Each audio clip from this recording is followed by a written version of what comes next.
my video today, watch until the end. I'm going to talk about some feedback pro tips that really help you with retaining students and encouraging your current students. At the bottom, I have a newsletter fill out. You can fill out your email and your name if you're interested in knowing when all of my Zoom meetings are. Zoom meetings are going to start a new process through Palfish, like a training meeting where you can meet with me, speak with me. We had our first one last night. We had 4 or 5 people who came, and it was just a time for them to ask me questions. We were all in one video chat together, and it was really, really nice. So I'll put that information down below. I can't post Zoom links in my Facebook or in my Palfish groups, so that's just your way of knowing what's going on. Remember to like, share, and subscribe.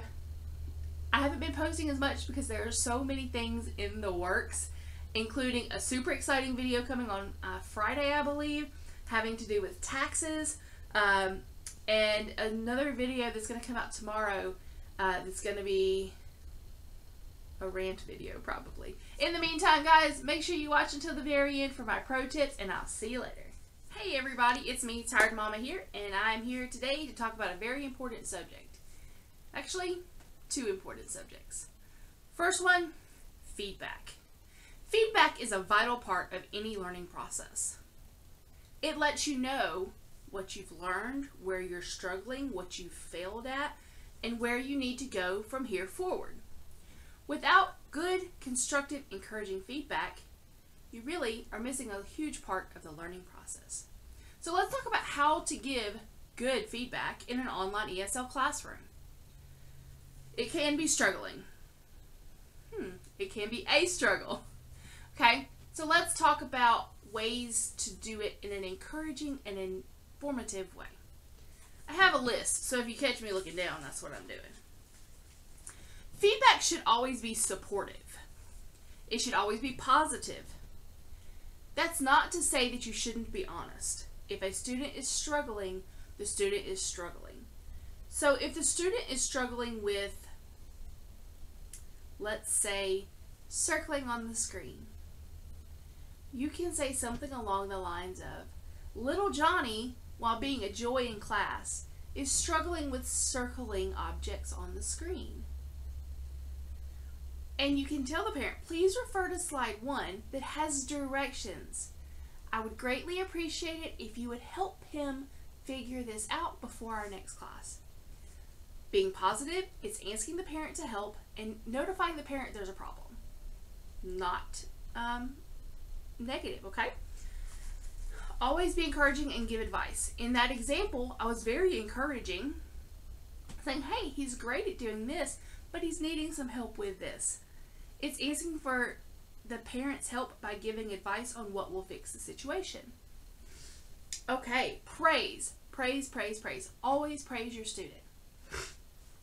Excuse me, I have a really bad cold. So praise your student. It creates a positive learning environment. Online, in person, if you're helping your child with something. Hey, you're doing a great job.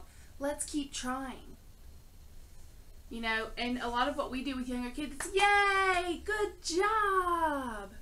That's very encouraging to the student to give them that praise. Okay, motivation.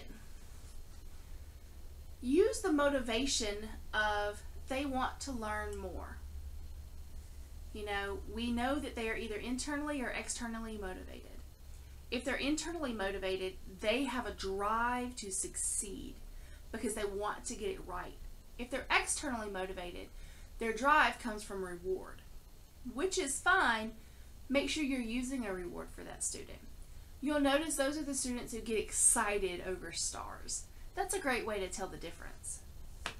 Correction. Make sure you are correcting the student. If they're saying a word wrong, correct it. Allow them to finish the sentence and then circle the word and correct it. I currently have a student who's struggling with the word corn, and he says cone. I'm like, what, are you from Alabama? But he can't say corn.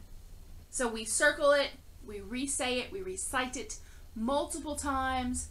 We may spell it, but it's all about this idea of correcting him. The other thing that I do if a student is struggling with one or two words specifically is when the class is over, I send feedback to the parent and I say, your student is struggling with this, this, and this. Please listen for the audio of how to say these words correctly and help them to pronounce them on their own. And then in a chat, I will send them corn, cow, rabbit, so they can practice it with a student by just hitting play. All right, evaluating and assessing. Let's talk about how Palfish does their assessments. It's on a 10-point scale. I think most of them have 3 or either 4 sections. And then there are 2 sections that are asking for 200 characters apiece. Do not copy and paste or fluff this up.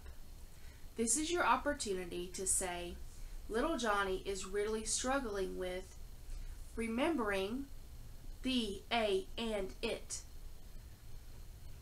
He likes to read really fast, which is great because his vocabulary is growing.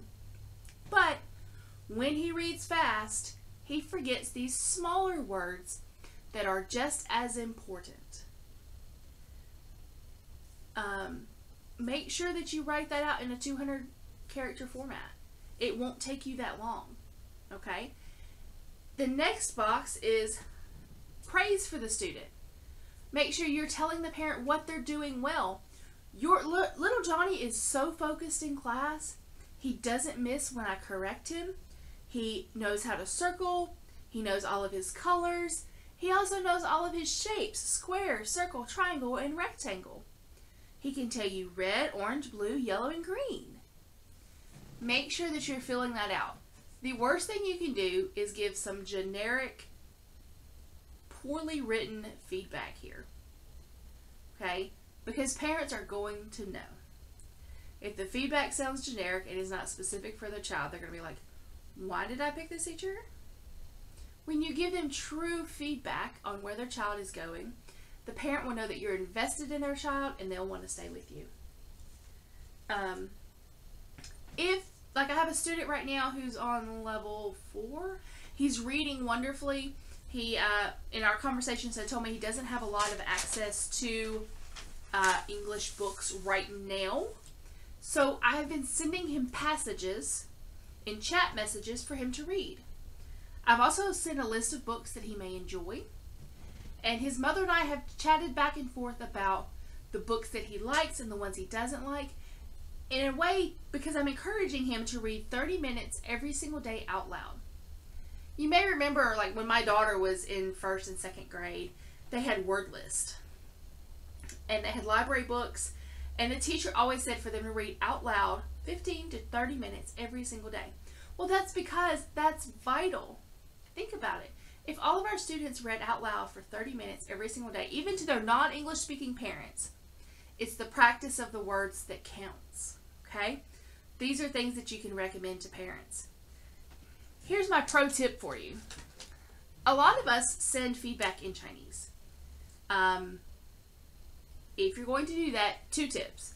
Number 1, write out your feedback in English, copy and paste it into Google Translate to Chinese, copy the Chinese characters and translate it back to English. You want to do that to make sure that you don't have anything lost in translation. Okay? Number 2, if you're writing feedback in Chinese, you can leave words in English. I'm going to go ahead with the word corn. Okay? If you put these slashes before and after the word, then they will not translate this word. So you can tell the parent their student is struggling with this word without translating it, which is ideal.